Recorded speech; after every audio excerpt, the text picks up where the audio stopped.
কি ভাবছেন কলকাতায় এসে একদিনের জন্য কোথায় যাবেন? যদি বলি আপনি মাত্র 11 টাকায় খুব সহজে গঙ্গার জলপথে এক অসাধারণ যাত্রা করতে পারেন। নমস্কার বন্ধুরা, আমি অর্ণব আর আপনারা দেখছেন দ্য ওয়ান্ডারার কাপল। আজ আমি আপনাদের নিয়ে যাব দক্ষিণেশ্বর থেকে বেলুড়, গঙ্গার জলপথে লঞ্চ বা ফেরিতে চড়ে। একদিকে কলকাতার ব্যস্ততা আর অন্যদিকে গঙ্গার শান্ত জলপথের মাঝে আপনি এক স্বপ্নময় অনুভূতি পাবেন।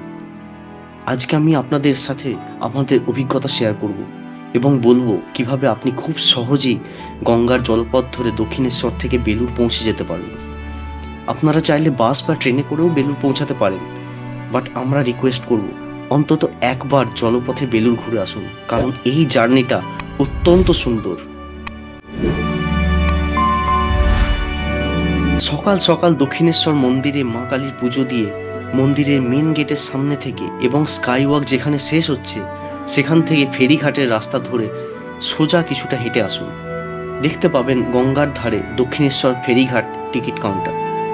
সেখান থেকে বেলুড় মঠ ফেরিঘাট যাবার টিকিট কেটে নিন। টিকিট প্রাইস মাত্র 11 টাকা। 3 বছরের উপরের বাচ্চাদের পুরো টিকিট লাগে। টিকিটটা স্ক্যান করে সহজেই ভিতরে প্রবেশ করতে পারবেন। তবে বেলুড় পৌঁছানো অবধি টিকিটটা যেন অবশ্যই সঙ্গে রাখবেন, কারণ বেলুড়ে টিকিট কাউন্টারে টিকিটটা আপনাদের শো করতে হবে।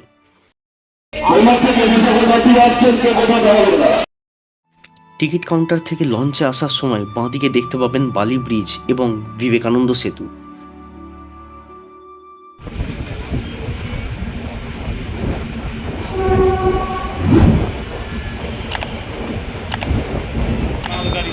এই ব্রিজের একদিক দিয়ে বাস এবং অন্য দিক দিয়ে ট্রেন চলাচল করতে পারে।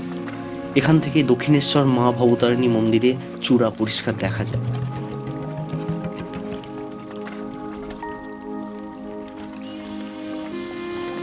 কথায় কথায় চলে এসেছে আমাদের ফেরি।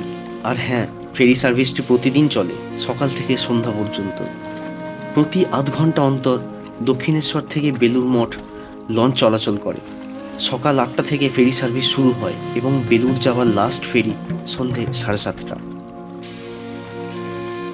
গঙ্গার জল, আকাশের স্নিগ্ধতা আর ব্রিজগুলোর নিচ দিয়ে যাওয়ার অনুভূতি একেবারে অন্যরকম। এই যাত্রার সময় আপনি বালি ব্রিজ এবং বিবেকানন্দ ব্রিজের নিচ দিয়ে যাচ্ছেন।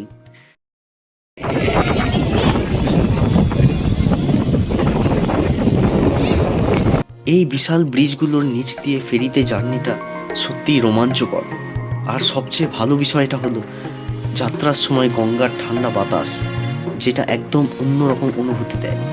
যাত্রার মাঝে গঙ্গার ঠান্ডা বাতাস অনুভব করা আর নদীর শান্ত সৌন্দর্য দেখার অনুভূতি একেবারেই অন্যরকম। পুরো যাত্রাটির সময় মনে হয় আপনি যেন কলকাতার চেনা শহরের বাইরে চলে গেছেন। সূর্যের আলো অদ্ভুতভাবে নদীর জলে পড়ছে, আর সেই আলো নদীর ওপর ঝলমল করে উঠছে, যেন নদী নিজে সোনালী রূপে সেজে উঠেছে। সূর্যের আলো, নদীর জল আর অদ্ভুত স্নিগ্ধ পরিবেশ, যেন সবকিছু এক হয়ে নিঃশব্দ ভাষায় এক অন্যরকম গল্প বলছে। এমন দৃশ্য দেখা জীবনের এক অমূল্য উপহার, যা সবসময় মনে থেকে যায়।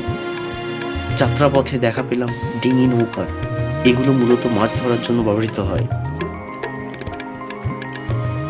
এই ভেসেলগুলি যথেষ্টই বড় হয় এবং এখানে একসাথে অনেক মানুষ যাত্রা করতে পারে। যাত্রাপথে ভেসেলেই আপনি চা এবং কিছু স্ন্যাক্স খেতে খেতে এই মনোরম জার্নিটা উপভোগ করতে পারেন। বেলুড় পৌঁছাতে সময় লাগে মোটামুটি 30 মিনিট।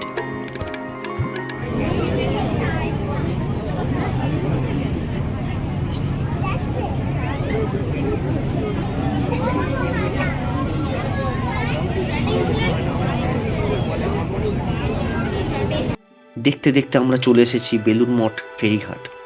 ফেরিঘাট পৌঁছানোর পর জায়গাটা দেখে মনে হলো যেন কোনো সুন্দর মেট্রো স্টেশন। খুবই পরিষ্কার পরিচ্ছন্ন, টয়লেট এবং পানীয় জলের সুব্যবস্থা রয়েছে। আপনার বেলুড় থেকে দক্ষিণেশ্বর যেতে চাইলে এখানে টিকিট কাউন্টার থেকে টিকিট সংগ্রহ করতে পারেন। 11 টাকার টিকিট নিলেই আপনি এই সুন্দর যাত্রা উপভোগ করতে পারবেন। বেলুড় মঠে সন্ধ্যা আরতি দেখে আপনারা আবার ফেরি ধরে দক্ষিণেশ্বর ফিরেও আসতে পারবেন।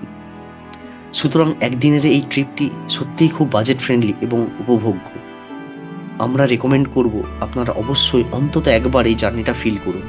গঙ্গাবক্ষে এই ভ্রমণ নিয়ে যদি আপনাদের এই ভিডিও ভালো লেগে থাকে তাহলে লাইক এবং বন্ধুদের সাথে শেয়ার করুন এবং অবশ্যই আমাদের চ্যানেলটি সাবস্ক্রাইব করুন, কারণ এটা আপনাদের জন্য তো ফ্রি, বাট এতে আমাদের অনেক সাপোর্ট হয়।